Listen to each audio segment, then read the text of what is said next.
y que se queden grabadas, Señor, en las tablas de nuestro corazón. Abre nuestro entendimiento, Señor, para que tu palabra, Señor, sea conectada con nuestra conciencia, con nuestro espíritu, Señor, y se haga rema en nuestras vidas.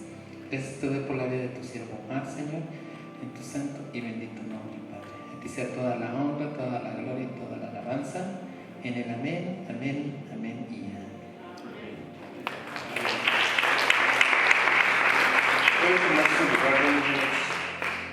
Bueno, con permiso del cielo, si me acompañan los que traigan Biblia en Mateo 3:2. Mateo capítulo 3, versículo 2.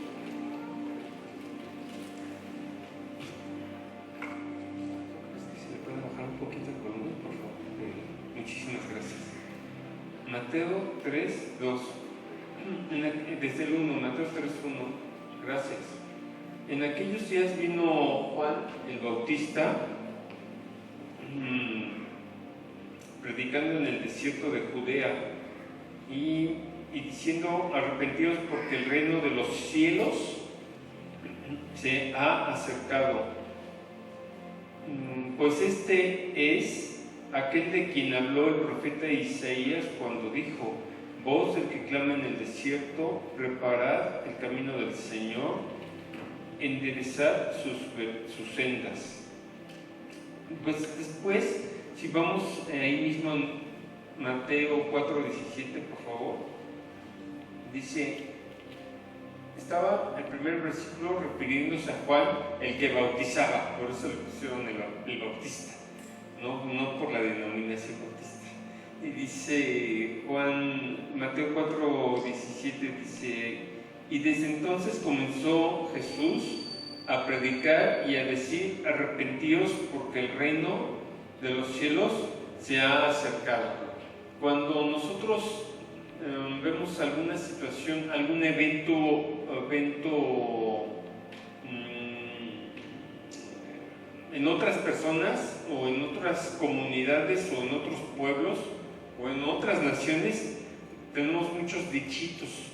Y los dichitos de los abuelitos, uno de ellos son que cuando veas las barbas de tu vecino, cortar, pon las tuyas a remojar, ¿no? O sea, anticípate. Dice ahí un versículo que dice que el hombre avisado, entendido, ve venir el mal, lo ve venir y se esconde, de tal forma que cuando pasa ese mal, esa tormenta, ese caos, pues él se previno. Y la verdad es que a veces esa conciencia de anticiparnos al mal, no gozamos del todo de eso. En México decimos, después del niño ahogado, ¿qué? Ya tapamos el pozo. Entonces, que Juan el que bautizaba en agua, y Jesús el que bautiza en Espíritu Santo y fuego, te estén diciendo: arrepentidos porque el reino de los cielos se ha acercado, es ponte trucha, observa y siente y escucha, utiliza tus 5 sentidos, pero también utiliza tu intuición y también utiliza tu razonamiento. Arrepentidos, necesitas todo tu corazón, toda tu mente y todas tus fuerzas para anticiparte. ¿A qué? Dice la Escritura, refiriéndose a la negatividad, al devorador.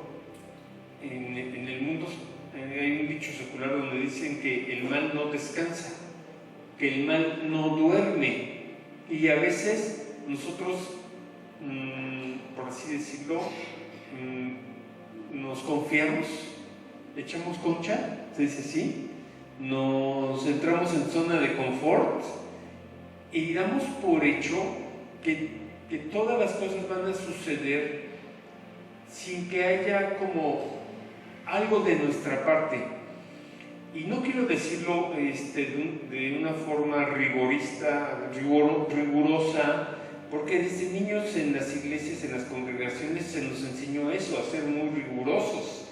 Si tú amas a Dios, te tienes que comportar de tal manera y tienes que ser muy formal, formal y tienes que orar de cierta forma. Es más, cuando ores te paras derechito, juntas los pies, ¿no?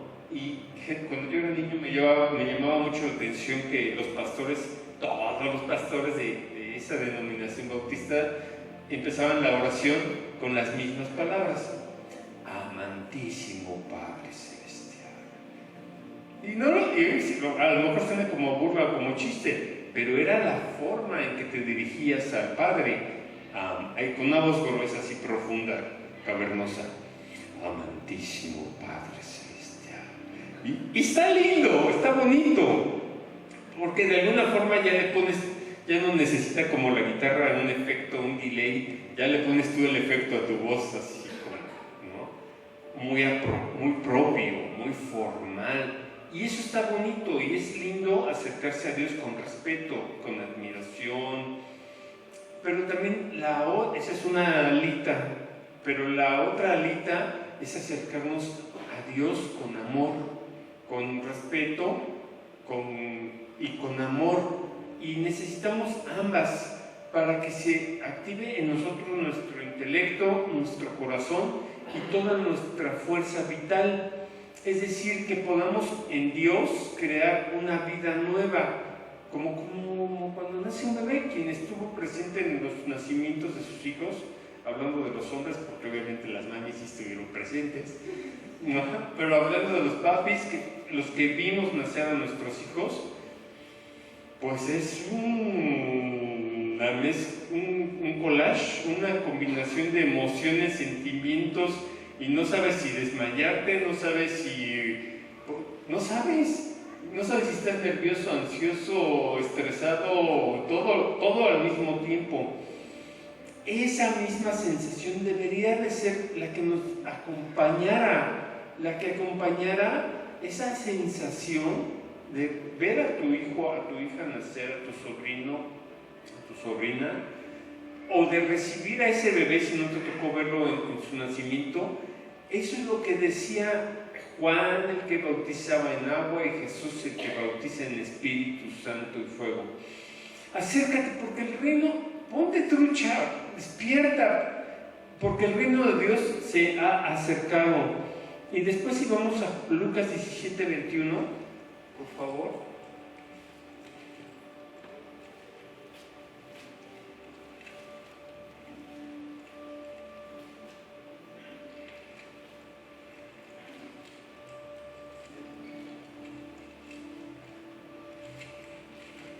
¿Ya lo tienen? Dice así, desde el 20: preguntando por los fariseos cuándo había de venir el reino de Dios, le respondió y dijo: el reino de Dios no vendrá ¿con qué? Con advertencia, ni dirán helo aquí o helo allí, porque he aquí el reino de Dios está entre vosotros. O sea, el reino de Dios viene con ese, dice aquí que no viene con una previa advertencia. Tal vez se refería a algo como muy espectacular, como vive el mundo el día de hoy. Todo tiene que ser como muy notorio, muy público, muy como noticia nacional, casi noticia mundial. En ese sentido no va a venir así, va a venir de una forma más sutil. ¿A través de qué? Del habla, de escuchar la palabra de Dios que sale de ti, de tu boca, de tu razonamiento, de tu corazón y de tu atención a ese árbol de vida. Es decir, se dice mucho en la palabra, se menciona mucho el concepto del árbol de vida. Eso no es otra cosa más que la creación de Dios. Dios es como las raíces de ese tronco, de esas ramas, de esas hojas y de esos frutos.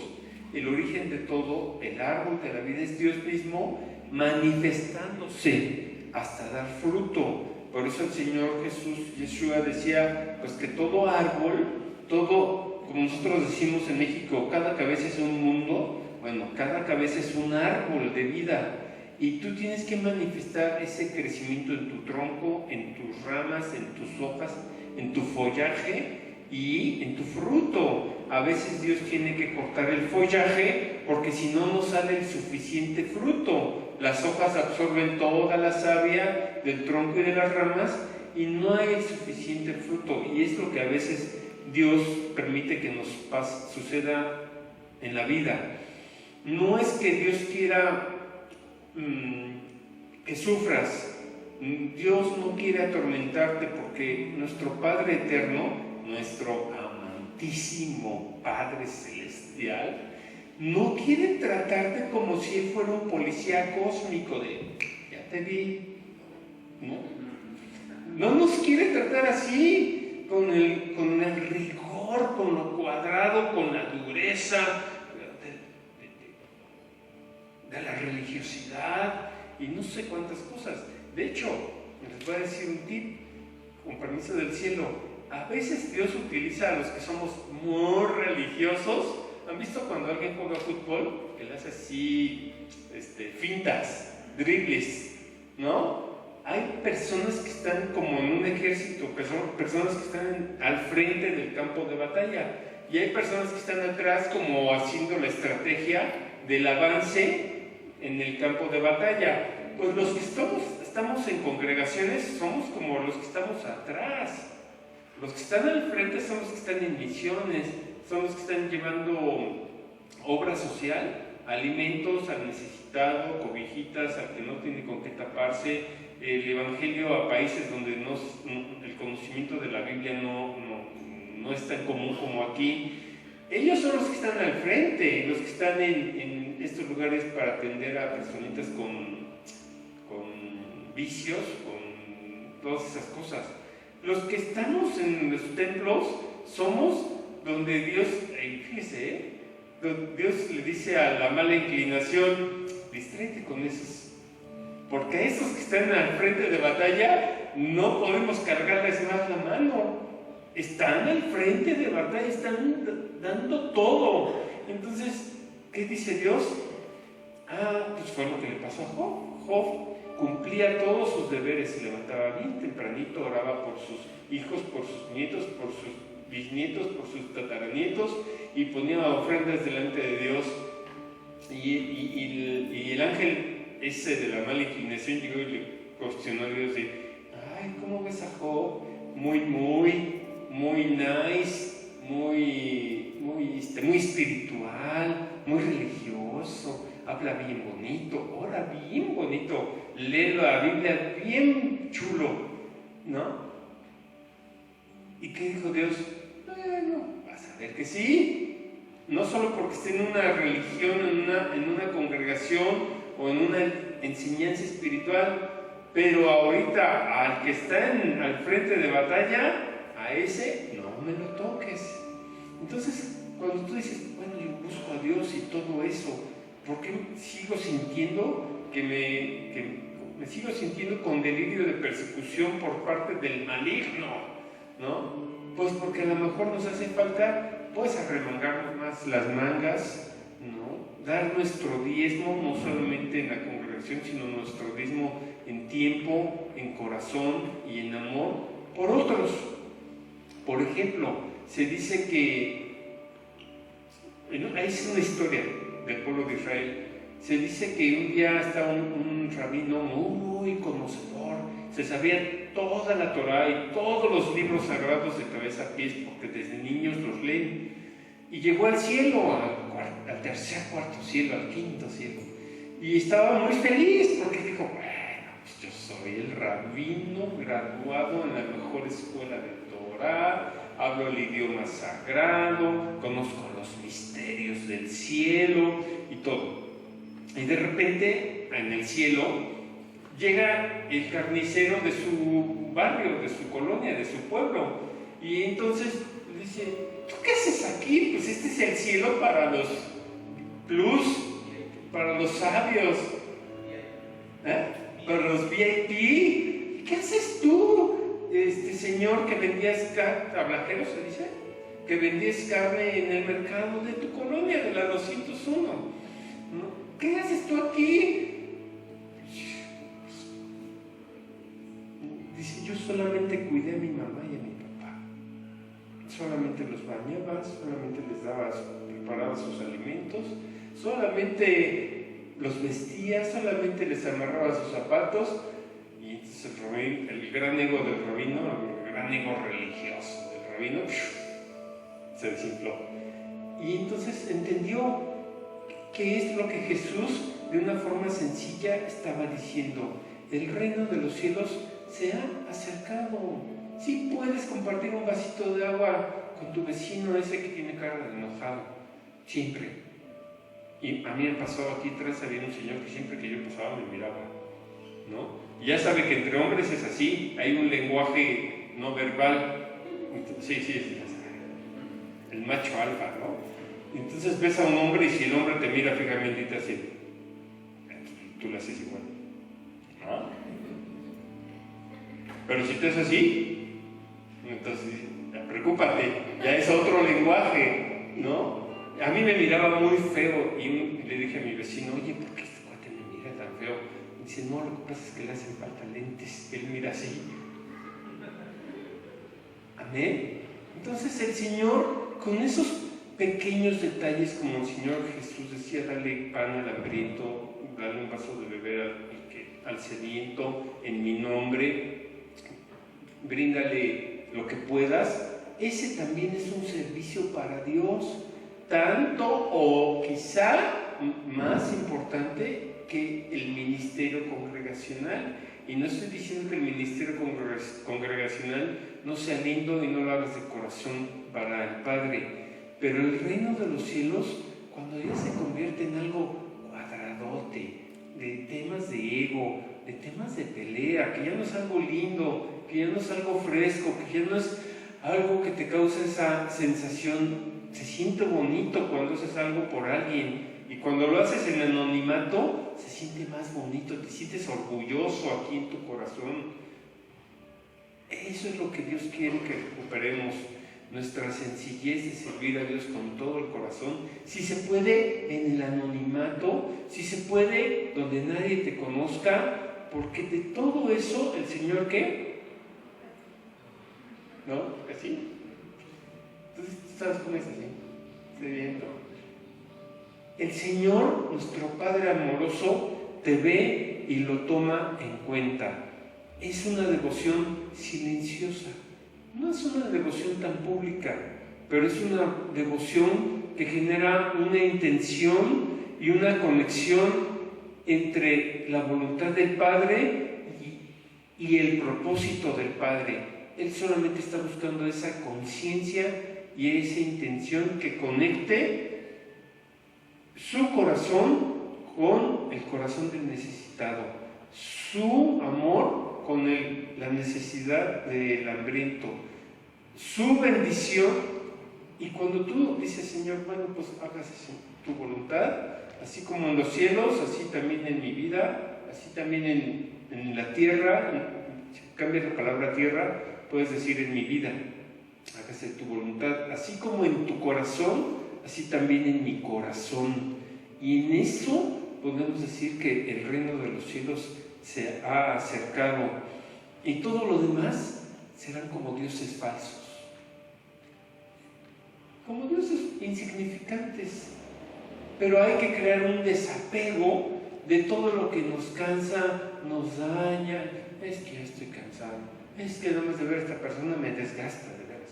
Ya nada más escuchar su voz, hasta gordo me cae. Bueno, lo veo, no lo conozco, pero me cae gordo. Y no lo conozco, pero algo tiene que me cae gordo. Cuando creamos un desapego de todo eso que vemos feo, escuchamos feo, sentimos feo, y a veces, para terminar, solamente le voy a dar un testimonio. A mí me pasaba que de repente sentía rechazo por algunas personas. A todos nos pasa, ¿no? Y como dicen mis hijos, el repele. Me daba el repele, así como, ay, viene este cuate, ¿no? Ay, este cuate. Y de repente me empecé a dar cuenta con el transcurso de los años, que de repente cuando yo sentí ese repele, ese rechazo por alguien, a los días, a las semanas o a los meses, se iban. Y realmente me di cuenta que no estaba percibiendo a al alma, sino ya lo que tenía espiritualmente, por así decirlo. El ángel, ¿no? El ángel encargado de... Entonces, realmente a veces lo que estás percibiendo en las personas no es a la persona como tal. Tú dices su sangre pesada, lo chocoso, lo chocante, todo eso. Estás percibiendo tal vez su dolor, estás percibiendo tal vez su preocupación, su miedo, estás percibiendo, si quieres espiritualizarlo, hasta ciertas entidades o presencias ahí feitas, ¿no? Hay personas que solo de verlas te dan miedo, de verdad te dan miedo. A mí me pasaba aquí, en una calle larga que está aquí, venía un señor, ya sabes, facciones alto, ¿cómo se dice? Muy afilado, grandote y todo. Yo desde que lo vi a 50 metros, me quedé así, ¿no? Como cuando ves un perro así. El señor grande, afilado y todo, cuando ya pasó junto a mí, yo estaba así. Y dije, ¿qué es esto? ¿Qué tiene este señor que me provocó eso? A veces Dios permite que percibas, que intuyas, porque son alertas que Dios te da. Pero como nosotros estamos atrapados en un ego religioso muy fuerte, inmediatamente usamos nuestra intuición y nuestra percepción para verlo con mal ojo, ¿no? Como para hacerle el feo. Pero todo lo que Dios te ha regalado en tu percepción, en tu intuición, en tu corazón y en tu razonamiento es para que le des un enfoque desde el Espíritu Santo. Y el Espíritu Santo te va a guiar, dijo el Señor Jesús. El Espíritu Santo te va a inspirar. El Espíritu Santo te va a dar una comprensión espiritual y una sabiduría espiritual. Pero tienes que ser paciente respecto a lo que tú sientes con las personas.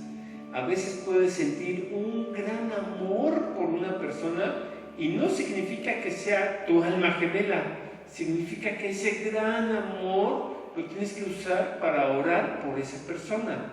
Sea que te toque estar cerca de él o de ella, o tal vez no te toca estar cerca de él o de ella, pero ese gran amor que Dios te pone es para que tú intercedas por esa persona y de esa forma podemos encontrar la unidad en las palabras de Jesús, en el bautizo en agua de Juan, en el bautizo en el Espíritu del Señor Jesús y en el sentir y en la percepción que el Padre pone en cada uno de nosotros para encontrarnos entonces en esa unidad en el reino de los cielos que ya está entre nosotros.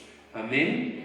Entonces, pues, bendito sea nuestro Padre Celestial en los méritos de Yeshua, Adonai, y que nosotros podamos tener ese conocimiento, ese discernimiento, ese entendimiento y esa sabiduría de que verdaderamente estamos aquí como instrumentos para gloria de su nombre. Amén. Gracias.